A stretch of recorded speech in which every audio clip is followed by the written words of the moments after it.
acclame pour le Seigneur, on acclame pour le Seigneur. Saisis cette occasion. Dis bonjour à ton frère. Amen. Dis bonjour à ta soeur.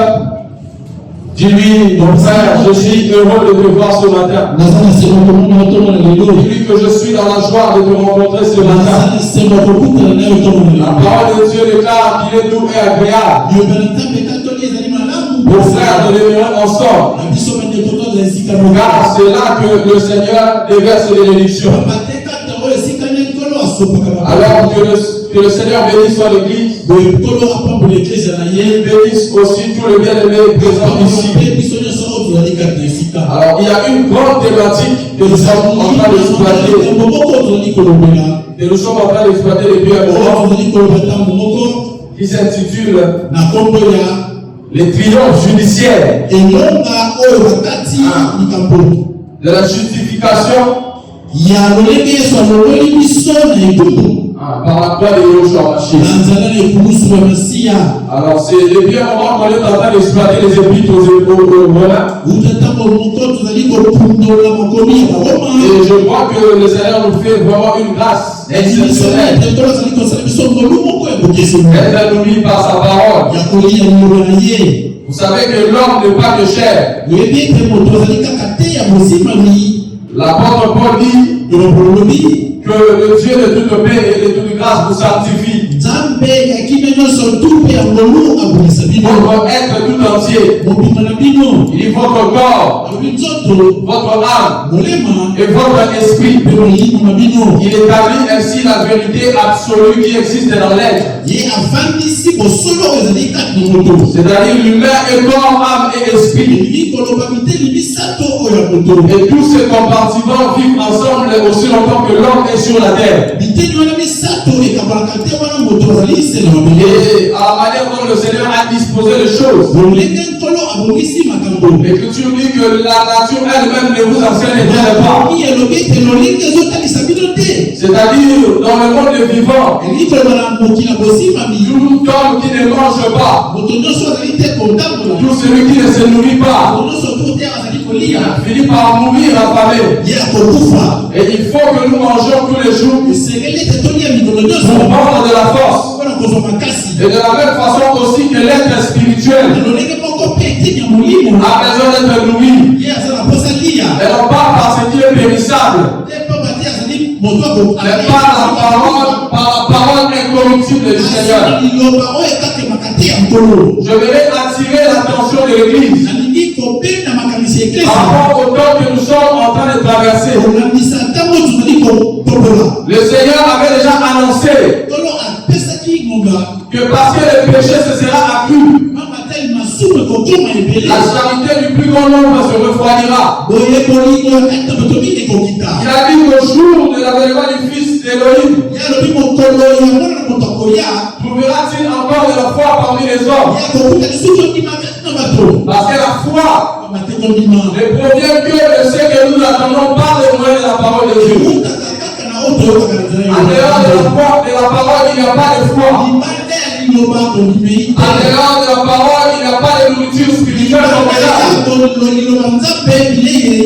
C'est pourquoi le Seigneur nous appelle à être attentifs à sa parole.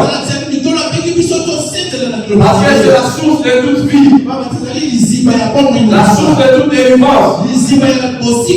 Souvenez-vous qu'au temps de Daniel, dans Daniel chapitre 9, il avait compris que le temps de la libération d'Israël était arrivé. Selon ce qui était écrit dans le livre de Jérémie le prophète. Le Seigneur avait livré son peuple en captivité à cause de la désobéissance. Mais il avait aussi prévu un temps de la délivrance où le peuple devait retourner au pays de la promesse. Et Daniel était entré en prière. Pendant 21 jours, il était en train de prier. Et regarde comment le Seigneur accorde les exaucements. Il déploie un ange du ciel pour venir donner l'explication de la parole à Daniel. Ce qui veut dire que la délivrance du Seigneur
Que le Seigneur vous bénisse ce matin.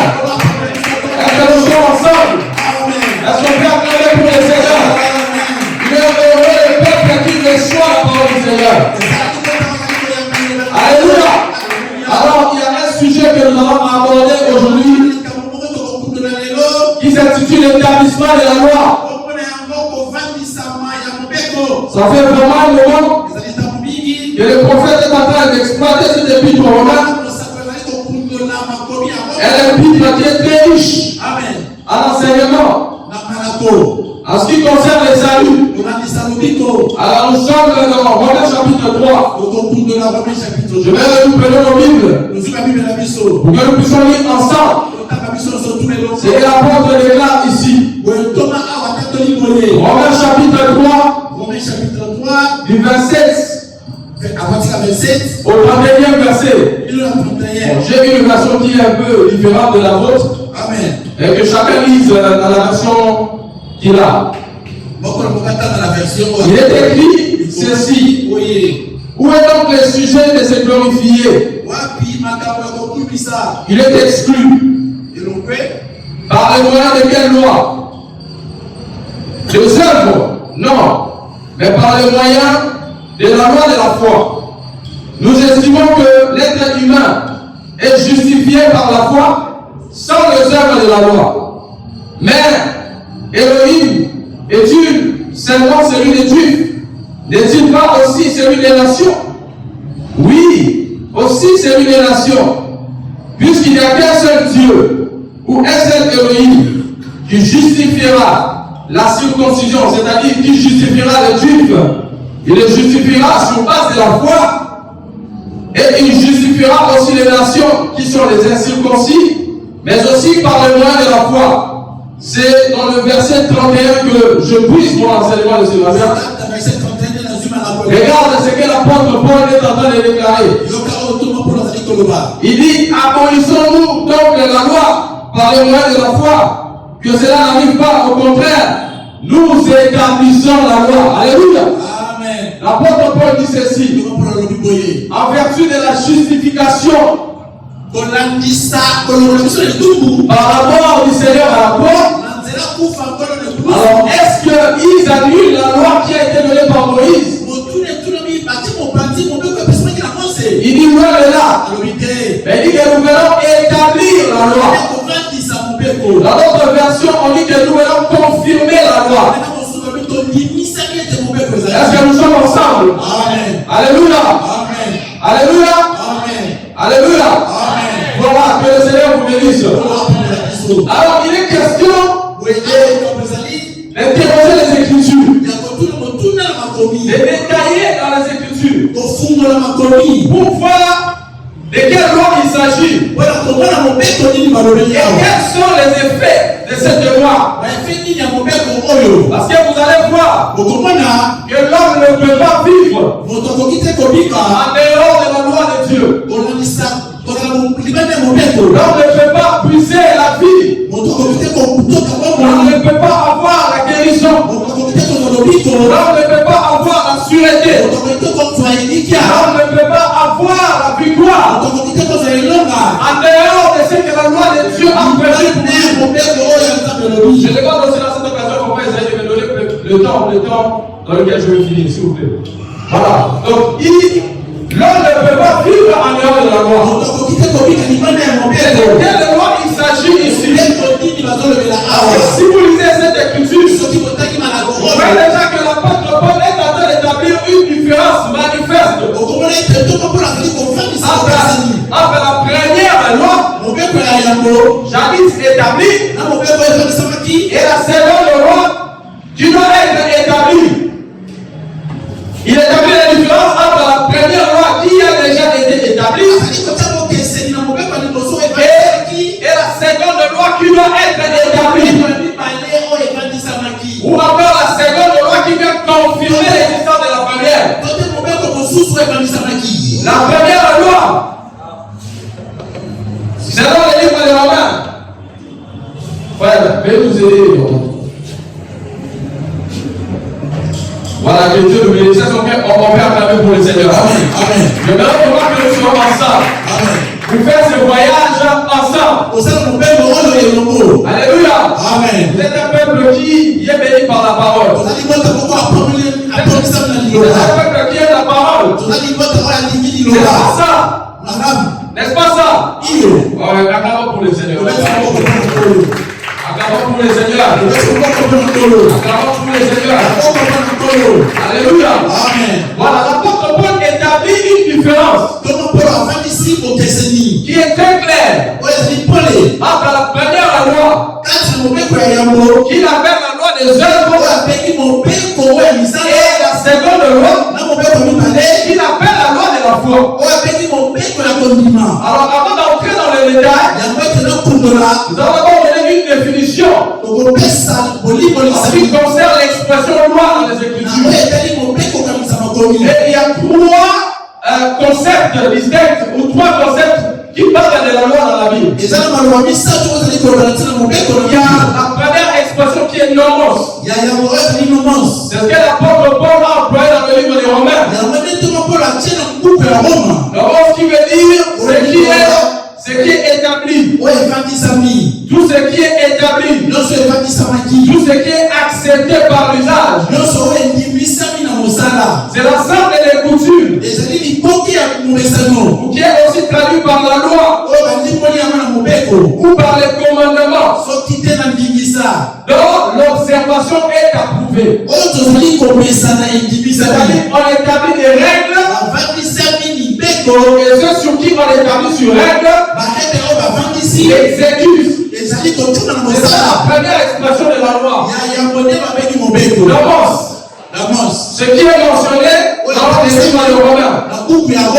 La deuxième expression, c'est konkao en hébreu. Konkao en hébreu. Vous allez trouver ça dans Exode 12, 14 à 17. Là-bas, la loi, l'expression loi traduit les statuts. Traduit les ordonnances.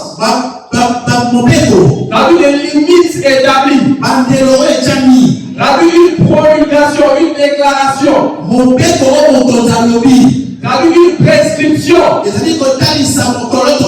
il y a la troisième et dernière expression qui est Torah. La Torah. Que vous allez trouver dans Deutéronome 4, 44. Et la Torah traduit aussi l'instruction. Le commandement ou l'enseignement, l'instruction que Dieu établit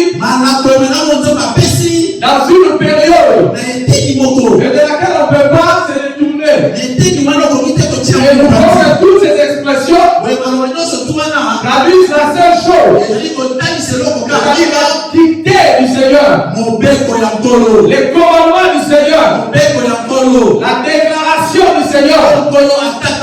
Pourquoi on parle de la loi? Parce que vous allez voir dans les Écritures que c'était déjà dans la pensée du Seigneur d'implanter sa pensée ou sa loi ou ses paroles dans l'intérieur de l'être. Et cela depuis le commencement. L'écriture alors témoignage. Si nous lisons dans les livres d'Hébreux chapitre 10, 16 à 18. Vous connaissez bien l'écriture. La parole dit que je ferai une alliance nouvelle. C'est-à-dire une alliance nouvelle avec mon peuple qui était Israël. Et j'écrirai mes lois dans son esprit. Je voudrais que vous saisissez ça. Parce que nous allons y revenir. Le besoin de Dieu était de rédiger sa loi non pas sur les tables de pierre, mais dans l'intérieur de l'être. Pour que cette parole devienne pour cette personne la source de la vie. Pierre avait dit: à qui louons-nous, Seigneur? Parce que c'est toi qui as le parole de la vie. Et lisant les Écritures, nous avons notifié trois grandes lois qui ont eu des impacts remarquables sur la terre. Il y a trois grandes lois qui ont eu des impacts remarquables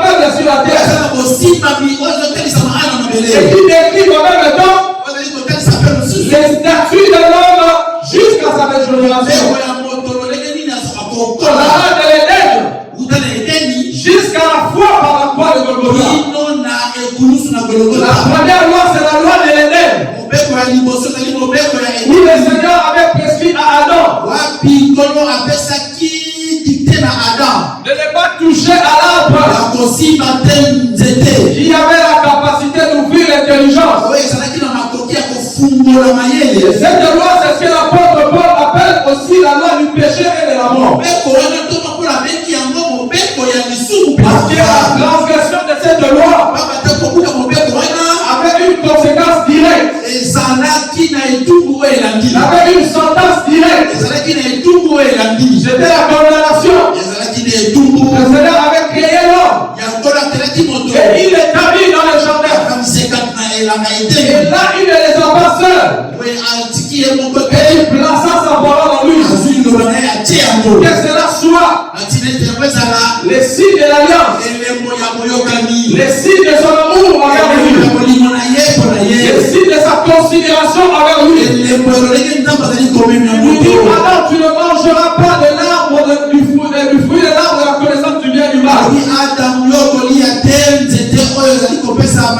Car le jour où tu en mangeras, tu mourras. Et malheureusement pour nous, Adam avait transgressé la loi du vice. Et le verdict était rendu. Et la sentence devait entrer en vigueur. C'était la loi de la condamnation. C'était la loi qui apportait la mort. C'était la toute première loi qui faisait mention de la mort suite à sa transgression. Et c'est cette loi qui pèse jusqu'aujourd'hui à toute l'humanité qui refuse de croire aux dispositions du salut que le Seigneur a donné. L'homme était tombé dans le péché et il était mort spirituellement. Parce que dans les Écritures, il y a 3 types de morts. Il y a la mort spirituelle, il y a la mort physique, il y a aussi la mort éternelle. Adam était mort spirituellement. Parce que quiconque revit le Seigneur, quiconque séparé du Seigneur, il est un mort, quoique vivant. C'est la première dimension de la mort qui est refroidie à Adam. Et la deuxième dimension de la mort avait aussi atteint Adam. Et c'est ce qui atteint tout le monde ici. Il arrive toujours un temps où nous connaissons la mort. Et le Seigneur a établi une différence. La mort frappe toute l'humanité pour confirmer la véracité de la parole de Dieu. Aujourd'hui, il y a des hommes intelligents. Il y a des philosophies dans le monde qui veulent réfuter cette parole de la vie. Et le Seigneur les confond à ce qu'ils sont frappés par la mort pour attester que la parole de Dieu est écrite dans ce livre. Et bien la vérité. Si tu refuses que l'humanité est sortie d'Adam, tu ne dois pas non plus mourir. Là, on connaîtra que toi, tu es au-dessus de la parole. Et si nous lisons Paul dans Romains chapitre 2, le verset 12 au verset 16e, l'apôtre Paul explique que cette loi de la première occurrence était rédigée dans le subconscient de l'être. Il dit même les nations qui n'ont pas reçu la loi comme Israël,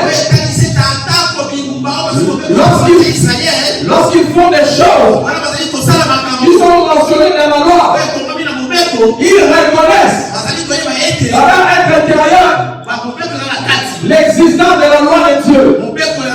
Et l'apôtre Paul dit que cette loi rédigée à l'intérieur de l'être qui le condamneront au jour du jugement. Et il dit seulement l'évangile qui l'enseigne. Est-ce qu'on est ensemble? Est-ce que vous êtes en train de me comprendre? Parce que l'humanité qui meurt aujourd'hui dans le péché,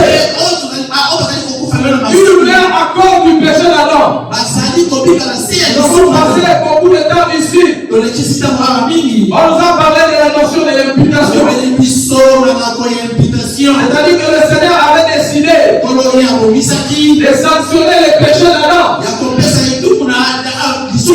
sur toute l'humanité.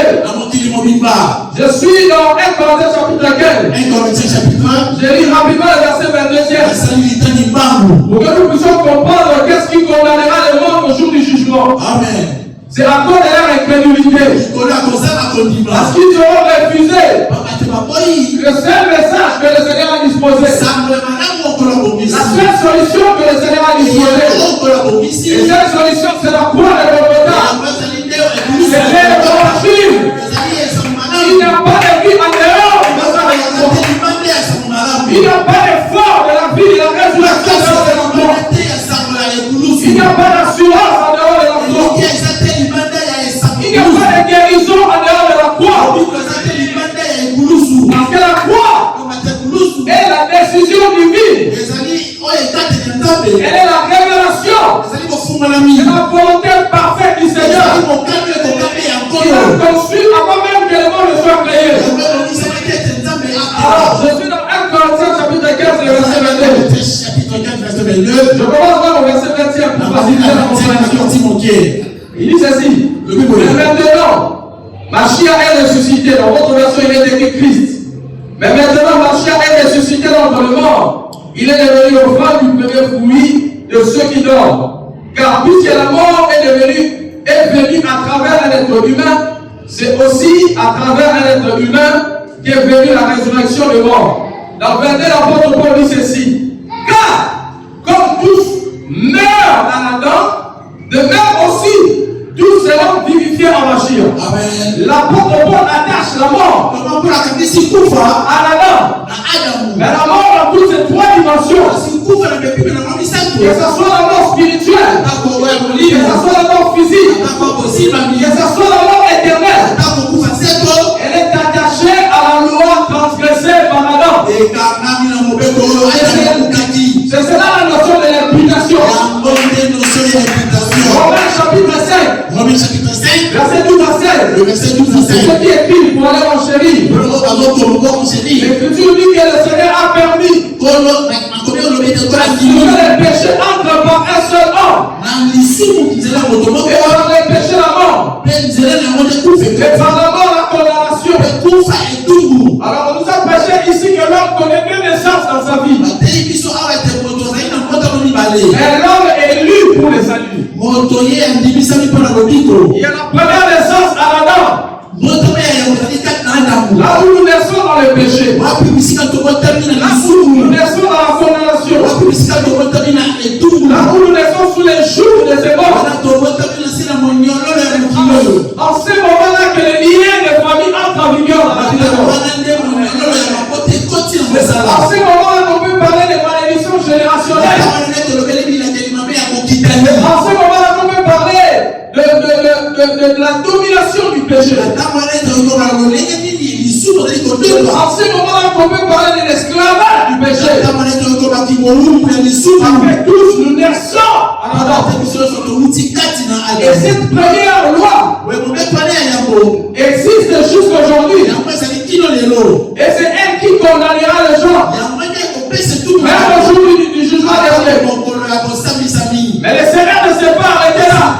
Éternel qu'il est, il a accepté de venir dans le temps pour solutionner ce qui a été transgressé par l'homme. C'est pourquoi maintenant il communique la loi de la seconde du monde. À deuxième endroit, il communique la loi, la Torah, qui était le commandement divin, qui était la déclaration divine, qui était la parole de Dieu, communiquée par le peuple. Amen. Communiquée au peuple en ce jour. Alléluia. Amen. Est-ce que nous sommes ensemble? Amen. Le Seigneur vient à Sinaï pour communiquer la loi, mais seulement pour un peuple, et non pas pour toute la postérité d'Adam. Parce que Dieu agit en sa manière. Il a pris Israël comme un moyen.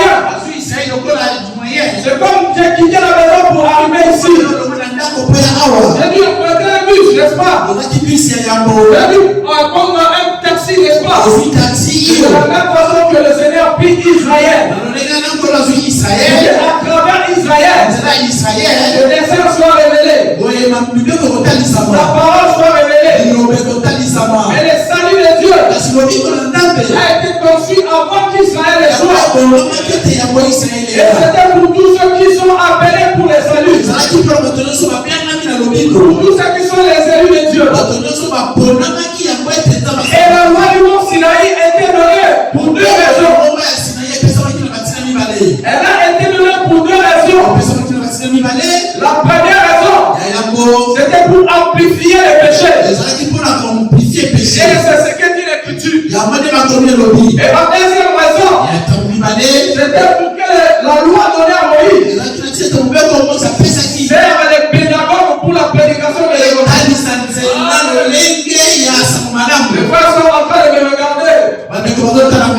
Je vais lire quelques écritures pour confirmer que la loi donnée à Moïse avait été communiquée pour amplifier les péchés. Regardez ce que le Seigneur fait. Il dit à Adam, le jour où tu en mangeras, tu mourras, n'est-ce pas? Quand Adam a mangé, qu'est-ce qui s'est passé? Son intelligence était ouverte pour discerner, pour savoir comprendre le bien et le mal. Mais Adam n'avait pas assez de force pour dominer le mal. Et regardez la loi que Dieu vient donner à la montagne de Sinaï. Une loi qui ne reposait que sur le bien et le mal. Dieu donna 613 lois à Moïse, réparties en trois groupes. Il y avait les lois qui étaient attachées aux cérémonies du peuple. Il y avait la loi qui conduisait la vie civile du peuple. Et il y avait la loi qui était attachée à la vie morale du peuple. Mais nous allons voir alors que cette loi-là n'avait pas pu donner la vie. Et cette loi ne pouvait pas donner les triomphes. Je lis le passage qui m'appuie et confirme que la loi a été donnée pour amplifier les péchés. Je suis dans Galates chapitre 3. Le verset 19e. L'apôtre Paul témoigne en disant, alors pourquoi la loi? Elle a été ajoutée à cause de transgression jusqu'à ce que vienne la postérité à qui la promesse avait été faite. Et elle a été prescrite par les moyens des anges et par les entremises du médiateur. Je reviens encore dans Romains chapitre 5, le verset 20e. Romains chapitre 5, le verset 20. Qui le dit d'une manière explicite. Oui, Romains 5, verset 20. L'apôtre Paul dit ceci. Or la loi est entrée en complément afin que la faute se multiplia. Mais là où le péché s'est multiplié, la grâce a surabondé. L'apôtre Paul dit que la loi est entrée. La loi est venue en complément. Et là, on est là de ce qui était communiqué à l'Éden. Dieu avait ajouté encore d'autres lois. C'était pour que la faute soit multipliée. Comment Dieu qui m'a sauvé? 613 lois que lui-même devait observer dans sa totalité pour parvenir à la vie. L'apôtre Paul dit que cela était impossible. Il y a la chose impossible à la loi. Parce que la loi avait rendu la domination sur le péché impossible. Vous allez voir la raison d'être de la troisième et de la dernière loi. C'est elle qui est venue donner la solution que l'homme n'avait pas trouvée. Alors l'Écriture dit que la loi avait été communiquée pour que le péché se multiplie encore. Mais regardez comment le Seigneur vient établir la loi.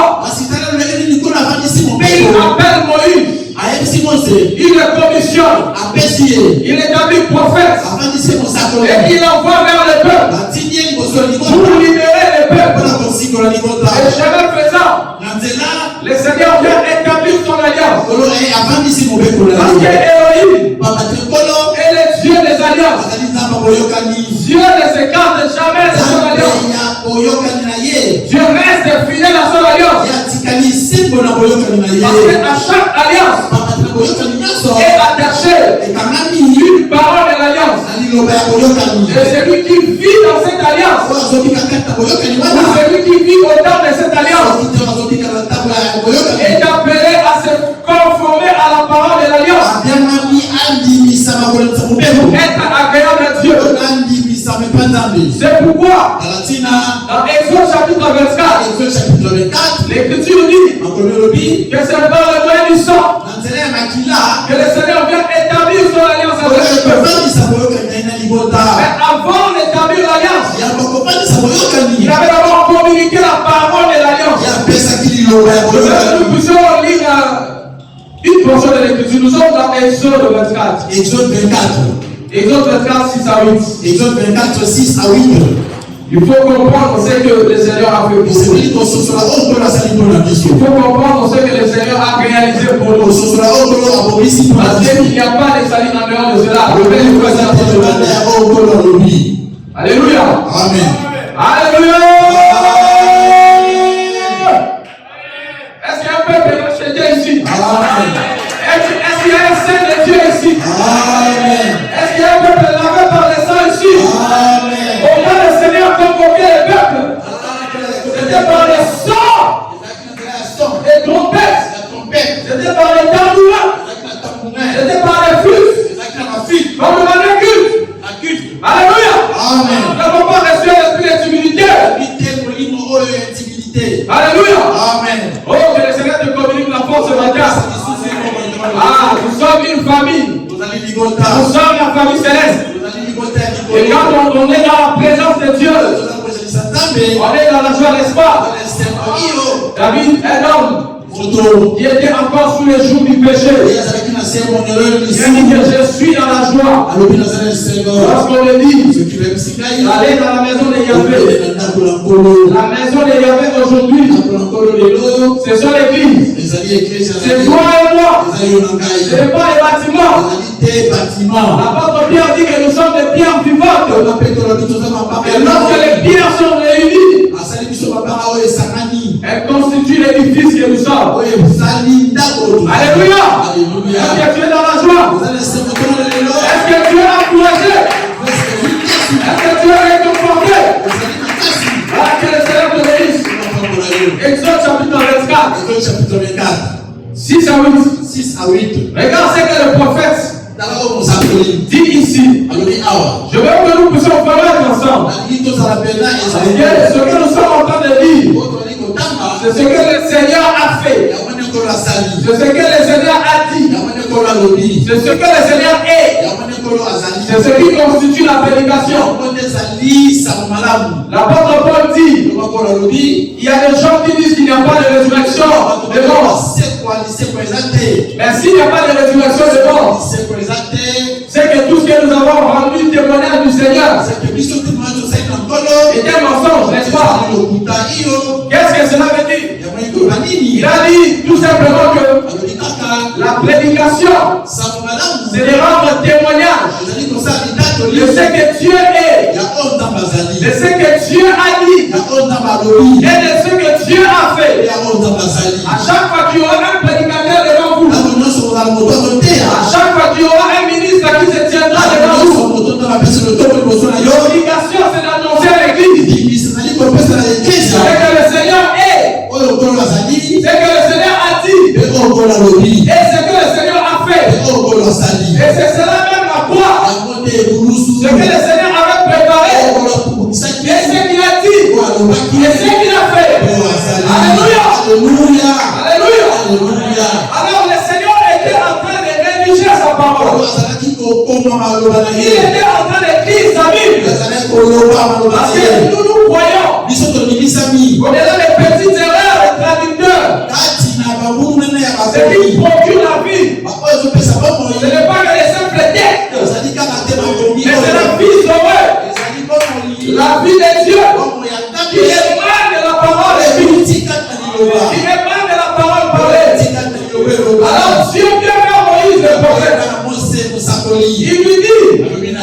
de monter d'abord sur la montagne de Sinaï. Et c'est là que le Seigneur communiqua la loi de la deuxième occurrence. Il comportait 613 lois. Il les grava sur les tables de pierre.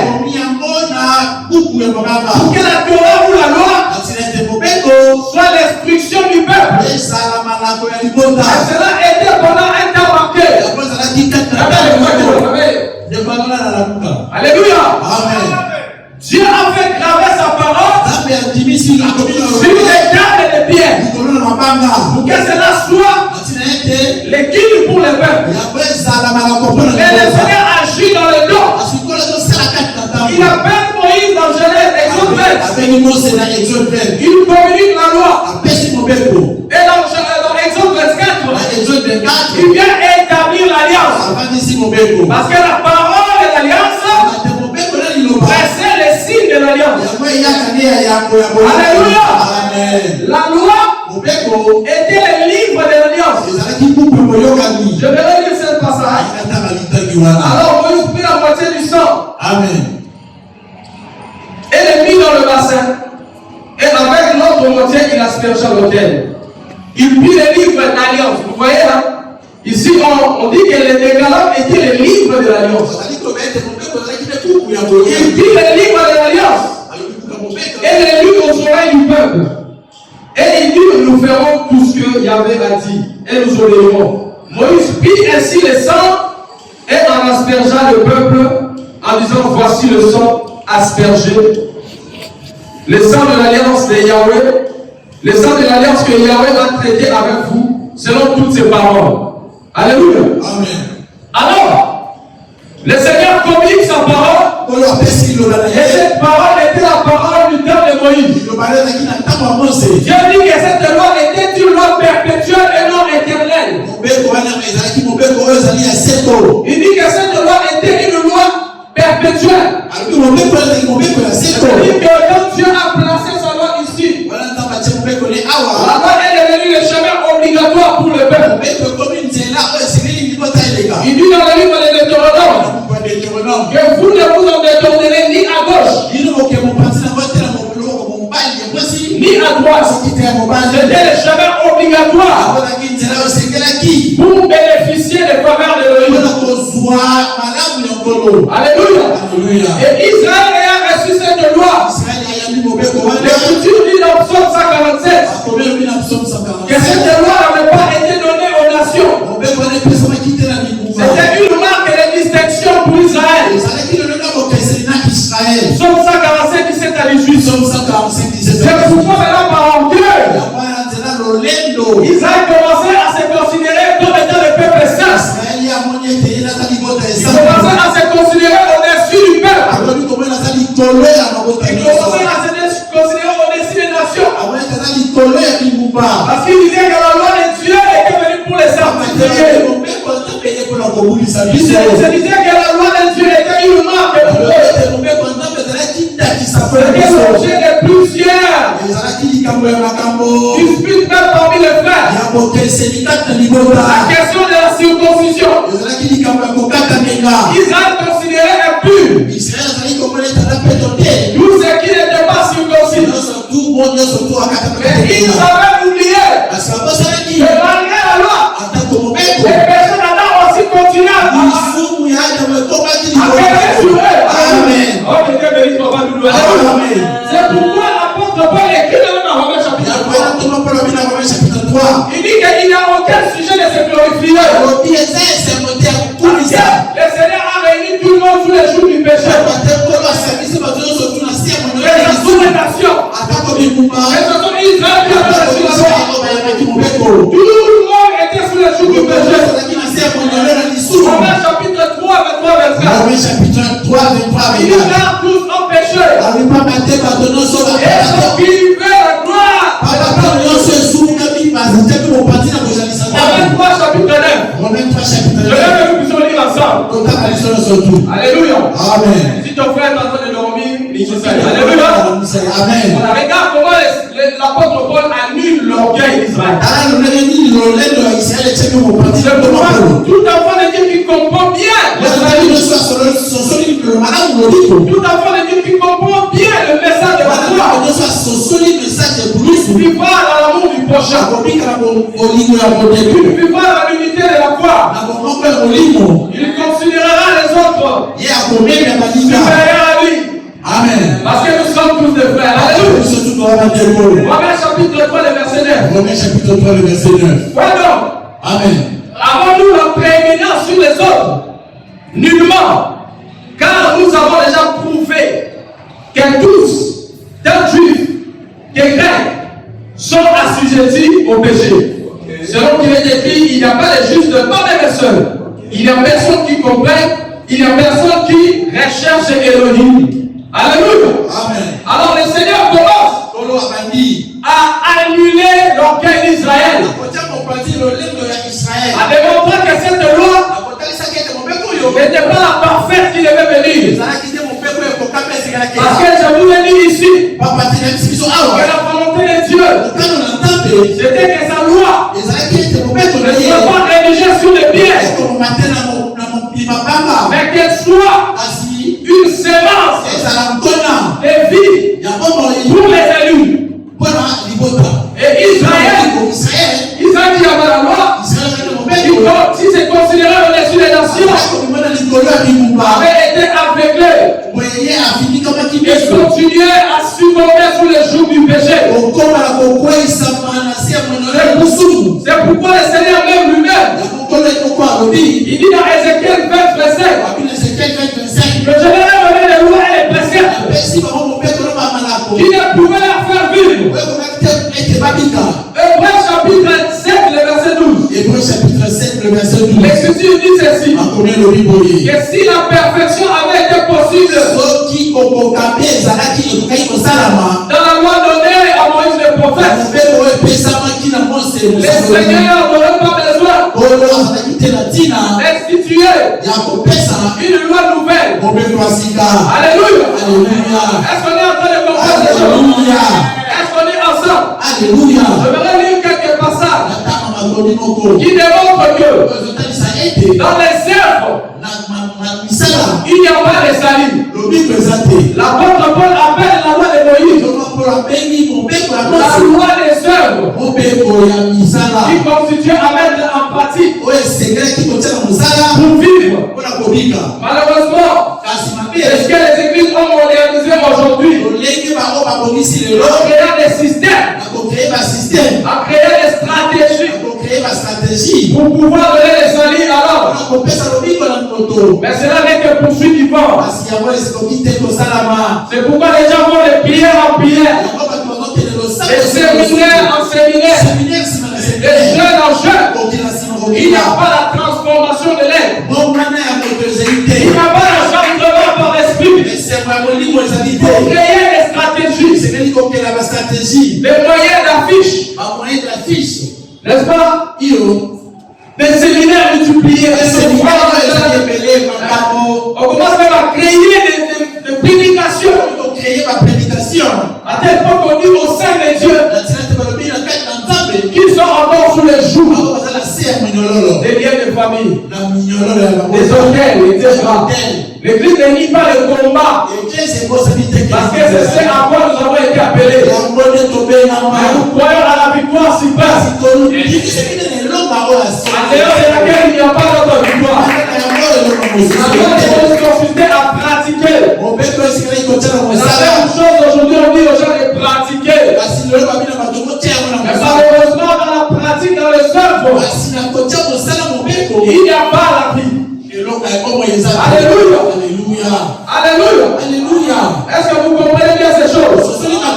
Et le Seigneur vient ainsi démontrer noir sur blanc que dans la loi aussi communiquée par Moïse, il ne pouvait avoir ni le pardon de péché, ni l'éradication du péché, si ce n'est par les sacrifices parfaits du Seigneur. Je lis des portions des Écritures, et je pourrais mentionner d'autres. Vous aidez les frères à les lire. Amen. Hébreux chapitre 7. Le verset 11 à 12. Il dit ceci. En effet, sinon la perfection avait été par les moyens de la prêtrise lévitique, car c'est sur elle que repose la loi donnée au peuple. Quel besoin y aurait-il eu encore que s'élève un autre prêtre selon l'ordre de Melchisédek et qu'il ne soit pas nommé selon l'ordre d'Aaron? Ici l'apôtre dit que si la perfection avait été possible à travers le moyen des sacrifices qu'Aaron faisait, Dieu n'allait pas instaurer une sacrificature nouvelle. Dieu n'allait pas changer d'alliance. Si l'alliance du mont Sinaï avait apporté la perfection, mais aujourd'hui les pasteurs disent qu'il faut entrer dans leurs alliances. Il faut se connecter à leurs alliances. Si même l'alliance divine, communiquée par Dieu lui-même, sur la montagne de Sinaï, n'a pas pu ôter les péchés, n'a pas pu donner la paix. À combien plus forte raison l'alliance d'un pasteur va se justifier? Nous n'avons qu'une seule alliance, celle sur laquelle nous reposons, c'est la croix de Golgotha.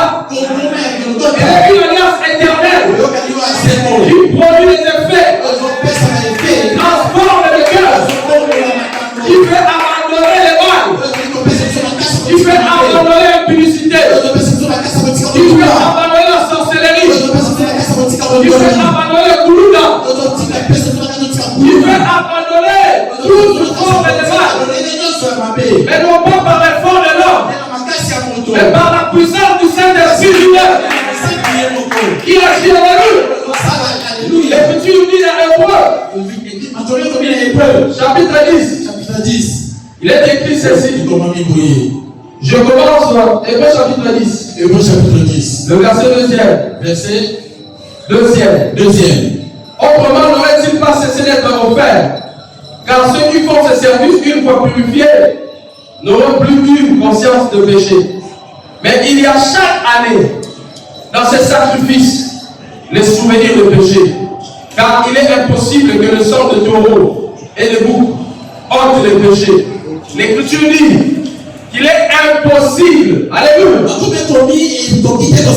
Il est impossible au sang des loups et des taureaux d'ôter les péchés. De la même façon, il est impossible aux stratégies des églises, aux stratégies des pasteurs, à des pensées humaines, d'apporter la justification, d'apporter le salut. Parce que dans le salut, il y a toutes choses. Il y a la guérison, il y a la richesse, il y a la bénédiction, il y a la paix, il y a la sûreté, il y a l'assurance, il y a la confiance, il y a la vie éternelle. Alléluia. Alléluia. Alléluia. Oh, que celui qui croit cette parole, il est heureux. Alléluia. Alors en conclusion, en ce qui concerne les deux premières lois, cette loi-là n'avait pas pu apporter la justification. Parce que la sentence était la condamnation. C'est ce que dit l'Écriture. Je suis dans Romains chapitre 5. Le verset 16e. Romains 5, 16. L'Écriture dit, en ce qui concerne les deux premières lois, la sentence avait été rendue au préalable. Les verdicts, c'est la condamnation. Alléluia. Amen. Tout celui qui refuse, tout celui qui ne reçoit pas la grâce de croire le message de la croix, il est malheureux aujourd'hui et il sera malheureux éternellement s'il n'est pas toujours pas. Romains chapitre 5, le verset 16. L'Écriture dit ceci. Je commence à partir du verset 14. Il dit, mais la mort a régné depuis Adam jusqu'à Moïse, même sur ceux qui n'avaient pas péché par une transgression semblable à celle d'Adam. lequel est la figure de celui qui va arriver. Mais il n'en est pas du nom de la grâce, comme de la fausse. Car si par la faute d'un seul, il en est beaucoup qui sont morts, à bien plus forte raison la grâce d'Élohim et le don de grâce d'un seul être humain, Yoshua Mashiach, ont-ils été abondamment répandus sur beaucoup. Dans le verset 16, il dit, et le don n'est pas comme le moyen de seul qui a péché. Car, à partir d'une seule faute, le jugement aboutit. Vous voyez, le triomphe judiciaire, ce qui est attaché au jugement rendu, n'est-ce pas? Amen. Le jugement de deux premières lois, c'est la condamnation. Il est écrit ceci. Et le don n'est pas comme le moyen de ceux qui a péché, car à partir d'une seule faute, le jugement aboutit en effet à la condamnation, tandis que à partir de beaucoup de fautes, le don de la grâce aboutit à un acte de justice. Alléluia. Amen. Alors les Écritures ont démontré à suffisance que les deux premières lois, il n'a jamais été donné la vie. C'est pourquoi l'apôtre Paul dit maintenant que nous sommes venus établir la loi. Nous sommes venus confirmer la loi. Parce que la loi qui apporte la justice. Parce que la loi qui fait que l'homme soit justifié. C'est la foi à l'évangile. L'apôtre Paul dit on est justifié par la loi des œuvres. Et par la loi de la foi, les ministres de la parole sont établis pour pérenniser l'œuvre que le maître a commencé. Parce qu'il a pris mon Seigneur, établi son alliance par le moyen du prophète, et par le moyen du sang des animaux. Il lui a aussi plu d'annuler la première alliance. Il y a une alliance qui est nouvelle et éternelle. Alléluia. Est-ce que nous sommes ensemble? Lisons la parole. Hébreux chapitre 10. 16 à 18. Vous allez voir que les desseins de Dieu, c'était que la loi et la vie soit inscrite dans l'intérieur de l'être. Et c'est là, et le don de Dieu lui-même. Alléluia. C'est pourquoi lorsque vous êtes dans une église, vous voyez des gens manifester des caractères païens. Vous voyez qu'il y a des sorciers, vous voyez qu'il y a des tumultes parmi les frères. Ne vous dérangez pas, frère. Parce que c'est Dieu lui-même qui est l'auteur de son salut. C'est lui-même qui écrit sa loi dans le cœur de ses bien-aimés. Tout ce que nous pouvons faire, c'est de constater les sémences de la vie. Il est écrit qu'il faut laisser les bleus. Amen. Et il fait croître ensemble. Tout ce que le serviteur avait la capacité de faire, c'est de constater, c'est de voir qu'il y avait le blé, il y avait le vrai. Parce qu'il est salut, il est question de la sémence du Seigneur. Alléluia. Je lis Hébreux chapitre 10. Il est écrit ceci, que le Seigneur avait besoin d'instaurer sa propre alliance. Je commence à partir du verset 15e. Amen. Il est écrit, et le Saint-Esprit aussi nous rend témoignage. Car après avoir dit premièrement, voici l'alliance que je ferai avec eux. Après ce jour-là, dit le Seigneur, je mettrai mes lois dans leur cœur et je les écrirai dans leurs pensées. Et je ne me souviendrai plus jamais de leurs péchés, ni de leur violation de la loi. Or, là où il y a eu pardon, il n'y a plus d'offrande au sujet du péché. Alléluia. Alors, une pluie à Dieu est concrétisée dans le temps. Sa parfaite volonté de prendre la loi de la vie et de la placer comme une séance de la vie dans la vie des élus. Alors, cela arrive comment? Parce que Dieu agit à travers sa parole. Et l'Écriture nous dit ceci. Ce qui a aidé, c'est ce qui sera. Ce qui Dieu a fait, c'est ce qui sera. Et Dieu ramène ce qui est passé. Dieu il change les méthodes.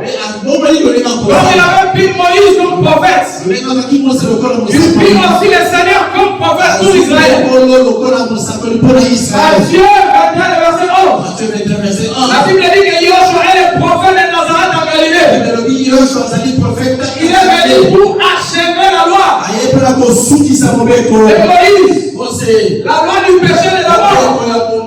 Et pour installer une loi nouvelle. La deuxième chose, il prend aussi le sang.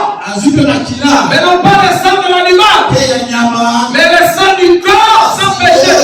Le corps que le Seigneur a conçu. Et ses propres mains. Mais par sa propre parole. Pour que la prophétie soit accomplie. Car la parole avait annoncé. Que la vierge devait être enceinte. Elle devait concevoir. Et enfanter un enfant. On devait l'appeler Yoshua Mashiach. Et l'Écriture dit que c'est lui. Il devait rédempter son peuple de ses péchés. Alors Dieu conçoit un corps semblable à ton corps et à mon corps. Mais il est conçoit par le moyen de la parole. Pour qu'en tuant ce corps, nous puissions être justifiés. Nous puissions être pardonnés. Nous puissions être acquittés de la peine de mort. C'est pour ça que le Seigneur est venu. Esprit éternel. Et revêtu le corps. Le corps semblable à toi et moi. Il entre dans le monde. Il dit que tu l'as réuni aux femmes. Il a réuni sacrifice. Mais tu m'as formé un corps. Le corps de Yoshua et le sacrifice que le Seigneur a créé. Parce que selon la loi, il fallait prendre un animal, confesser le péché sur l'animal. Une fois que l'animal est exécuté, le pardon qui est accordé au peuple, il y avait répétition des sacrifices. Et l'Écriture n'avait pas capitalisé. Et cela attestait. Et le péché n'avait pas été ôté. Mais il fallait qu'il y ait un sacrifice.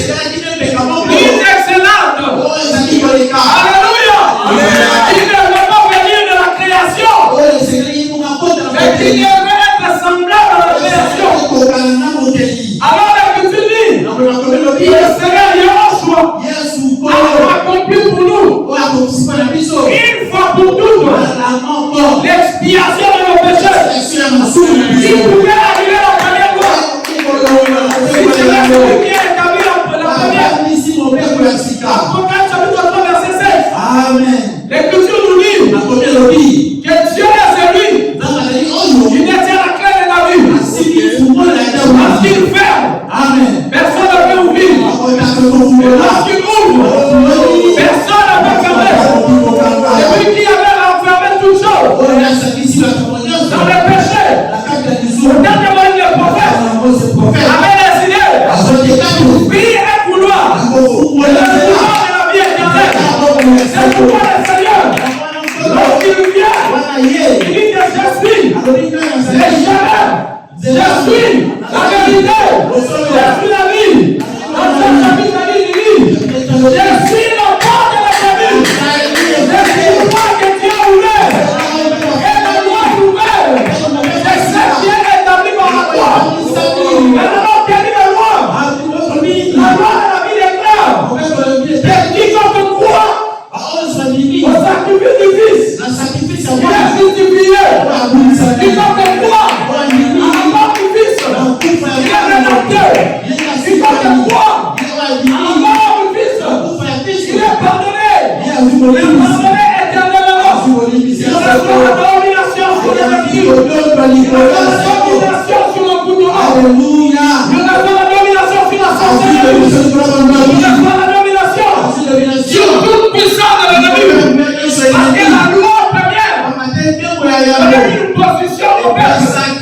Et la loi nouvelle donne aussi une position au peuple. C'est la loi de la vie. Elle est devenue la constitution pour les saints. Nous ne sommes plus légitimes. Par la constitution des émois.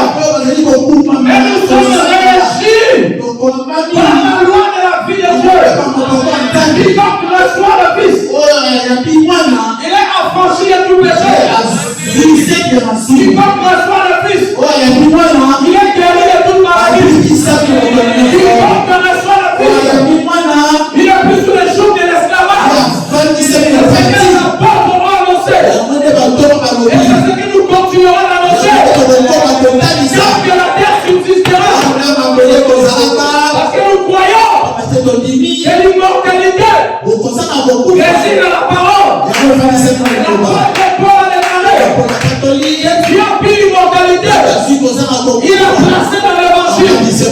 Et l'évangile est devenu pour nous une loi nouvelle. L'évangile est devenu pour nous la loi établie. Nous y accédons par la foi. Mais la foi que le Seigneur produit dans le cœur, il est écrit ceci à ceux qui l'ont reçu, et à ceux qui croient en son nom.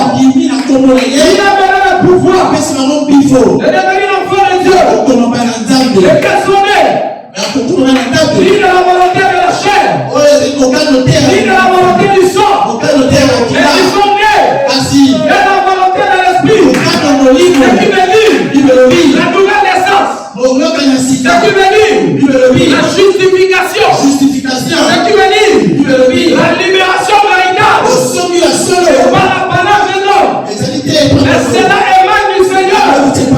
Celui qui décide de l'engendrement. Celui qui décide de la vie. Celui qui décide de la délivrance. Celui qui décide de l'onction. Celui qui décide du succès. Et notre vie lui appartient. Amen. Alléluia. Est-ce qu'on peut s'élever? Nous vivons.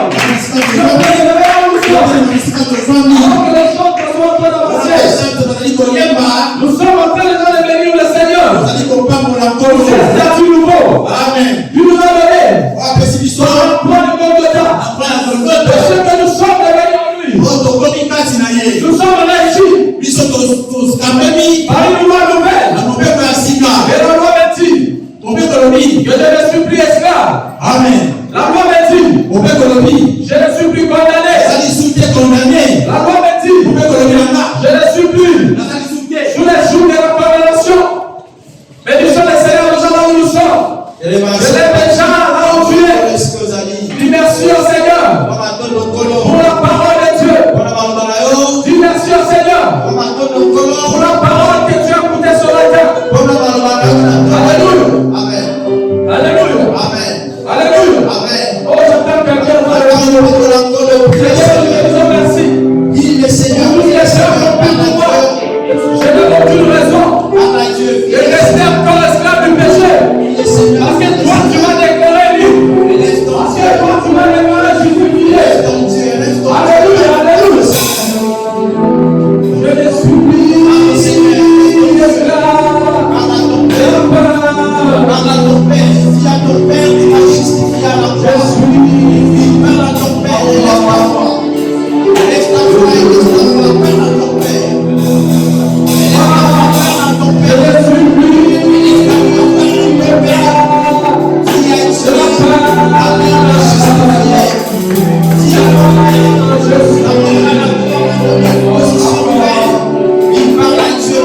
Fatigué.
Parce que ta volonté est la plus parfaite qui soit. Ta volonté, c'est que nous marchions en conquérant vainqueur ici sur la terre. Afin que nous soyons récompensés quand tu reviendras. Ouvre l'intelligence de bien-aimé pour qu'ils comprennent la richesse que tu as disposée dans la révélation de ces mystères. Bénis ton église, bénis tes serviteurs, bénis aussi ton prophète, c'est qui nous sommes fils et de qui nous avons reçu cette nourriture. Seigneur, nous sommes conscients de ce que toi-même déjà est en train d'accomplir dans nos vies. C'est loin où nous étions, informe et vie. Quand tu as donné une forme qui te plaît, parce que tu es l'univers entier. Donne aussi la forme qui te plaît. À tous ces bien-aimés, que nous ne formons qu'un seul corps. Au nom de Yoshua, nous avons ainsi prié.